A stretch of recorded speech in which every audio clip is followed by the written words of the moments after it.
Ludovic Pernet, bonjour. Bonjour Elsa. Je suis ravie de vous accueillir au micro de Radio JM. Je rappelle que vous êtes vice-président de la région Sud-Provence-Alpes-Côte d'Azur. Vous êtes en charge de la jeunesse, des sports et de la vie étudiante. Et vous êtes depuis quelques jours responsable des Républicains de la 2e circonscription. On aura l'occasion d'en parler, évidemment.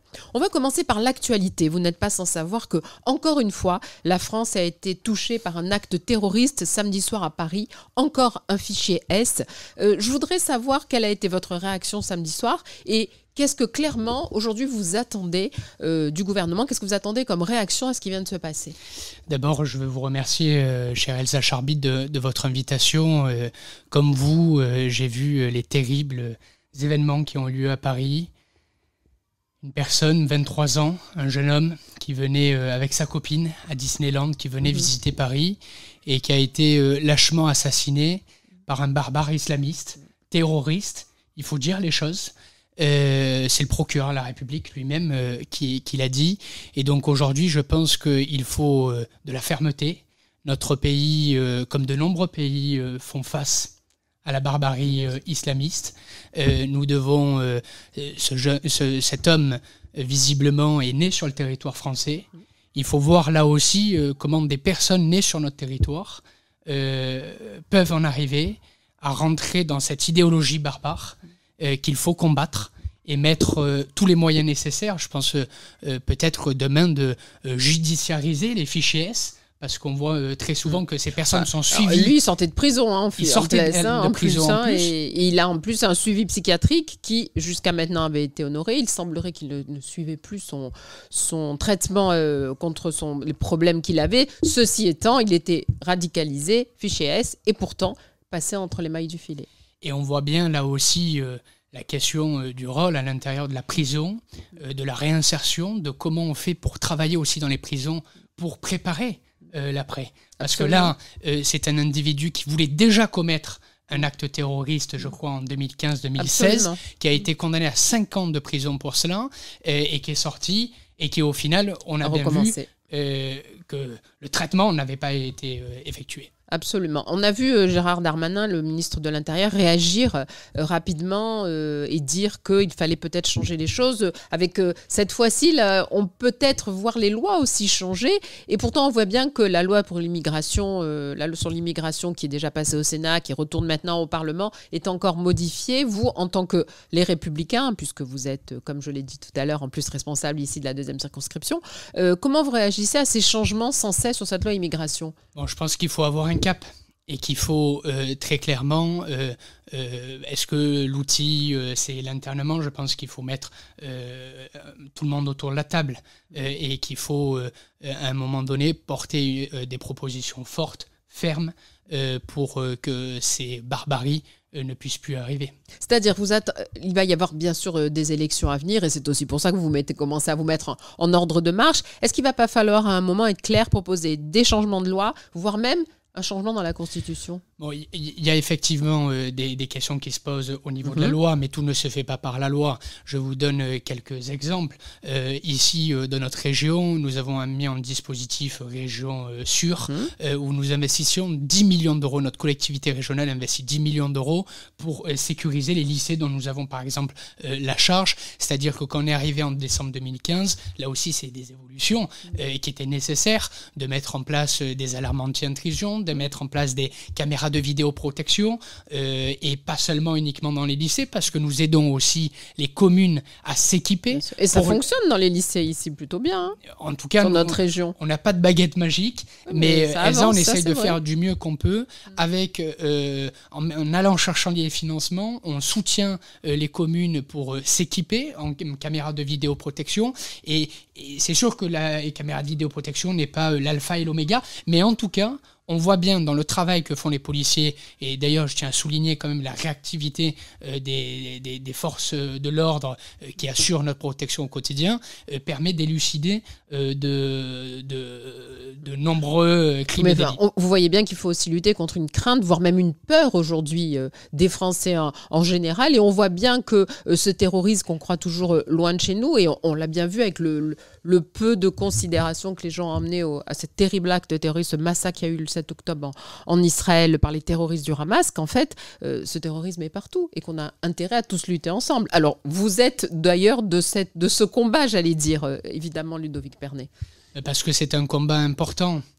En fait, qu'est-ce qu'ils essayent de faire? Ils essayent de nous diviser. Ils essayent de taper sur nos valeurs de liberté, d'égalité, de fraternité, d'universalisme.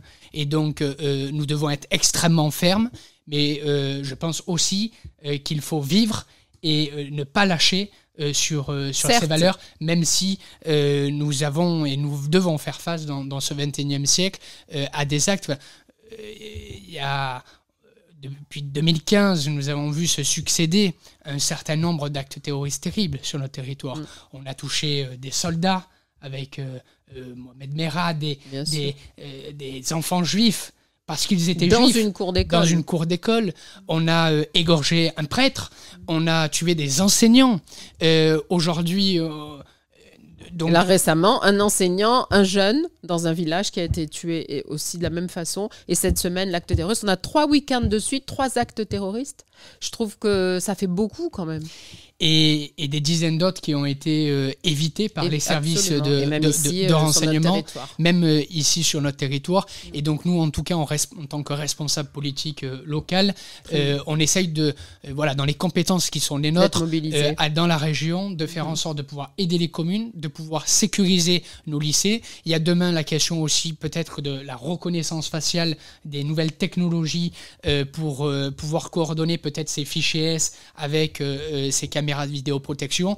En tout cas, on voit bien que nous avons besoin d'être très fermes sur nos valeurs et également, on en parlait tout à l'heure chez Elsa, le défi du 21e siècle est aussi la question de l'éducation. Ah ben oui, l'éducation, tout va ensemble. D'ailleurs, on vous a vu très mobilisé, comme le président Renaud Muselier, pour tout ce qui s'est passé pour lutter contre l'antisémitisme. Récemment encore, pour la prise de position, mobilisation qui a été faite par le CRIF pour demander la libération des otages qui sont toujours retenus par les terroristes du Hamas. Donc, il y a une véritable lutte et une véritable volonté. Quel constat vous faites-vous aujourd'hui, d'ici, de la position de la France face à la guerre contre le terrorisme qui est menée?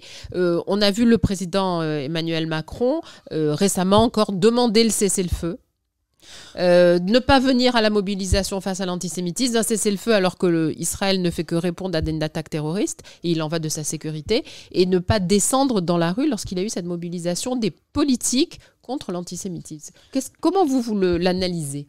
Ce que j'analyse, en tout cas chez Elsa, c'est qu'ici, il y avait une certaine volonté de l'ensemble des responsables politiques, de Renaud Muselier, Martine Vassal, de créer, en lien bien sûr avec le Fonds social, avec le CRIF, avec l'ensemble des acteurs de la communauté, qu'il puisse y avoir cette marche contre l'antisémitisme, avec de nombreuses Marseillais et Marseillais qui se sont déplacés.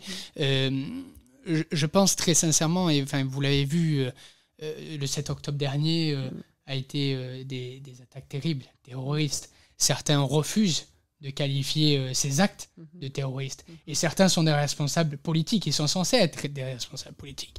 Et cela m'insupporte grandement. Je pense que nous avons besoin, en tout cas, bien sûr, de fermeté, c'est ce que je vous disais tout à l'heure, mais aussi d'unité. Des femmes, des enfants sont encore pris en otage. Absolument, certains ont été libérés. Et nous devons tout faire, et j'espère, sur la position de la France, qui est la libération des otages, qui est la priorité numéro 1, pour que ces hommes, ces femmes et ces enfants puissent rentrer. Et sur le fait que le président Macron ne soit pas descendu dans la rue pour manifester contre l'antisémitisme, comment vous avez réagi? Comment vous analysez cette action? J'ai vu que la première ministre était venue à l'événement. Il y avait tous les anciens présidents de la République qui sont venus. Bon, c'était la position du président de la République. Je pense à agir sur d'autres choses. Bon, je ne suis pas macroniste. Néanmoins, je pense que notre pays a besoin d'unité et que cette grande marche qui a été effectuée était une bonne chose. Pour faire prendre conscience aussi la prise de conscience. Oui, mais le fait qu'il ne soit pas venu, vous parlez d'unité, c'est ce qu'il avait l'air de dire aussi, mais ça fait plutôt peur. il avait peur de descendre. Enfin, en tout cas, moi, je peux vous dire que ça a été très, très mal vécu par la communauté juive. Je peux vous le dire. En tous les cas, nous y étions. Vous y étiez, mais je voulais avoir votre ressenti et si vous analysiez les choses comme le font beaucoup de gens. C'est-à-dire le fait de ne pas venir pour garder l'unité, ça veut dire en fait dire nous avons peur.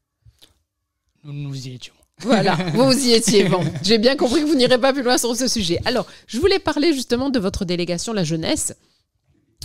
Cette jeunesse, alors, qu'est-ce qu'il faut faire? Est-ce que vous avez l'impression, lorsque vous voyez tout ce qui se passe sur les réseaux sociaux, que nous n'avons pas été à la hauteur? Quand je parle de nous, je veux dire des différents gouvernements, des différentes lois. Est-ce que vous avez l'impression que cette jeunesse a gardé cette unité, cet amour du pays, lorsqu'on les voit réagir face à tout ce qui se passe sur notre territoire? Je crois que le monde évolue. Oui, également, qu'il y a ce besoin d'éducation qui est un défi du XXIe siècle, mais je vois aussi dans la jeunesse beaucoup d'engagement. On parle souvent négativement de la jeunesse, mais je vois notamment et aussi chez vous, au Fonds social juif unifié, avec beaucoup de jeunes qui s'engagent. On a accueilli il y a quelques semaines de cela le congrès national de l'UEJF des étudiants juifs de France ici à Marseille. On a des jeunes qui sont très engagés, nous aussi à la région. Vous savez, sur un budget de 2,4 milliards d'euros, à la région, on a un tiers de ce budget qui est dédié directement aux jeunes. Que ça soit pour l'éveil à la culture, parce que le passé alerte le présent, avec 60 € pour acheter des places de cinéma, des places de spectacle, acheter des livres également, et 20 € sur l'acquisition de licences sportives. Et donc, on ne pouvait pas faire sans l'avis des jeunes. Et donc, dès 2016, avec le président Muselier, on a créé le Parlement régional de la jeunesse. Et ce Parlement, c'est 123 jeunes qui respectent l'équilibre démographique, qui respectent également l'équilibre des formations, que ce soit les lycées publics, les lycées privés, et qui viennent quand même chaque samedi à l'hôtel de région, à Marseille, ici, pour travailler sur des sujets, que ce soit la question de la lutte contre le harcèlement scolaire, auquel on en a fait une grande cause, où on va former les lycéens, où on va sensibiliser les parents d'élèves, où on va C'est une façon de parler à toute la jeunesse, en fait. Et on veut... Ce rassemblement qui a lieu, cette espèce de... C'est une assemblée, on peut l'appeler comme ça, et c'est véritablement une façon de pouvoir parler à tous. De pouvoir parler à tous et surtout aussi de pouvoir montrer, vous savez, je suis d'une famille, mes parents m'ont tout donné, mais ils ne faisaient pas de politique. Et je pense que l'engagement n'est pas réservé qu'à une seule élite. Et que l'engagement peut prendre plusieurs formes. Il peut prendre l'engagement dans la chose publique. C'est la voie que j'ai décidé de mener tout en ayant mes engagements professionnels, parce que je pense que la politique, je suis avocat, et je pense que la politique ne doit pas être un métier, c'est une passion. Et en tout cas, elle m'anime, comme elle anime de nombreux jeunes, mais qui s'engagent aussi dans des associations sportives, des associations culturelles et sociales. C'est une très bonne chose de rappeler que ça ne doit pas être qu'un engagement, il faut aussi avoir une profession, un métier à côté, évidemment. Le sport, c'est un vecteur extrêmement de rapprochement, extrêmement important. On a la chance, en France, d'accueillir les Jeux Olympiques. On va ici, à Marseille, avoir des épreuves. Ça va être pour vous aussi un formidable vecteur de travail ? Un formidable vecteur de travail, mais aussi de cohésion sociale. Mais oui. Et là aussi, le sport qui permet de s'émanciper, qui permet aussi de se respecter, de se dépasser soi-même. C'est un formidable vecteur, on le souhaite dans les lycées. On a accueilli la Coupe du Monde de rugby à Marseille. C'était formidable. Vous avez pu voir, on a accueilli des milliers de personnes qui se... Mais là, pour les JO, il y a des actions particulières que la région va mener auprès des lycéens pour les accompagner, peut-être pour qu'ils profitent de cela, pour qu'ils profitent de ce qui va se passer à Marseille, mais aussi pour que ça soit leur montrer ce que le sport peut apporter. Tout à fait, chère Elsa. Et justement, dans cet accueil des Jeux Olympiques, avec les épreuves de voile qui vont avoir lieu dans notre magnifique rade de Marseille, avec également des épreuves de foot à Marseille et à Nice. Ce qu'on a souhaité très clairement, c'est qu'il y ait un héritage. C'est que ça ne soit pas le coup d'une année, mais le coup d'un héritage sur le long terme. Et donc, c'est la raison pour laquelle, quand même, depuis 2018, on a investi 21 millions d'euros dans nos clubs sportifs pour qu'ils puissent s'équiper en matériel de qualité. Être à la hauteur de tout cela, bien sûr. Et qu'ils puissent former, parce qu'avant d'être des athlètes de haut niveau... Ça continue après, on va peut-être éveiller des vocations. Mais peut-être. Et autant sur les professionnels, Bien que sûr. aussi sur le sport amateur. On inaugurait il y a quelques mois de cela la nouvelle maison de la mer de la SPTT à la Pointe-aux-Rouges. Absolument. Où on a permis aussi, dans cet élan de préservation de l'environnement, de faire des travaux au sein du bâti, d'accessibilité aux personnes à mobilité réduite, de nouvelles salles de sport. Donc ça permet un peu de changer les choses quand on a un si bel éclairage que les Jeux Olympiques ici sur notre territoire, d'autant que c'est pas fini, puisqu'on a été, les Alpes françaises sont à ce jour seule candidate retenue pour les JO de 2030. Ça aussi, ça se prépare. Ça se prépare fortement, et là d'ailleurs je peux que souligner, vous savez, j'ai l'habitude de dire que cet argent que nous gérons n'est pas celui des politiques, c'est celui du contribuable. On paye des impôts, on paye des charges sociales, et derrière on veut une qualité de vie. Le rôle des politiques aussi, c'est d'avoir une vision, d'avoir un cap. Et là, Renaud Muselier il a avait réussi ce cap, il tenait. un coup extraordinaire, mais parce qu'il est passionné de ce territoire, et parce que nous voulons son développement pour aller chercher en 2030 les Jeux Olympiques dans les Alpes françaises, où on souhaite vraiment, là, et je dis très fortement à votre antenne, des Jeux qui soient durables, Bien sûr. Alors la chance qu'on avait, c'est qu'on avait quand même pas mal d'installations qui viennent de l'année où on avait accueilli justement les Jeux Olympiques d'hiver et qui ont été extrêmement bien entretenues sur notre territoire, ce qui nous a permis aussi de faire la différence. Ça, il faut le dire. Donc il y a un travail qui est fait de longue haleine pour que tout ce que nous avons comme installation qui date des anciens Jeux à la Plagne, etc., tout ça a été très utile. Il faut le dire. En tout cas, c'est la vision, l'unité des territoires. Ouais. C'est-à-dire, le président Muselier n'a pas regardé ces territoires aujourd'hui. Depuis très longtemps, il a fait en sorte, depuis qu'il est aux commandes de la région, que tout cela soit bien entretenu, utilisé, pour qu'on puisse en profiter aujourd'hui. Tout à fait. Et puis, voilà, les Jeux Olympiques d'hiver, ça serait les chalets, la douceur, et dans des jeux, là encore une fois, si on arrive à les avoir définitivement, parce qu'on aura la réponse finale en juillet 2024, en tout cas, nous faisons tout pour. C'est-à-dire d'un JO à un autre. On va passer des JO 24 ici d'été aux JO d'hiver à préparer. C'est le temps qu'il faut. Ça serait un accélérateur de développement.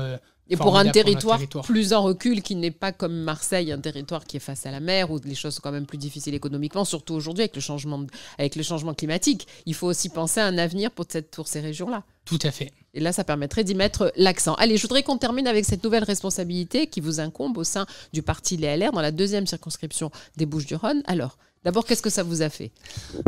Un immense honneur, parce que vous savez, on se connaît depuis longtemps, chère Elsa. Je me suis engagé. Je vous ai vraiment connu tout jeune. Vous m'avez connu tout jeune. Je crois que Radio JM était également l'une de mes premières radios. J'avais 14 ans. Je sortais du collège Don Bosco, chez les sœurs salésiennes de Don Bosco où j'étais.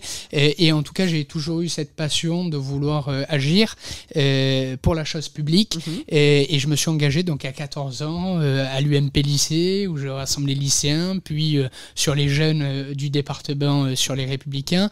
Et là, j'ai eu l'honneur d'être élu lors des élections internes avec mon équipe, que je souhaite aussi il y a beaucoup de travail, avec près de 75% des voix des adhérents.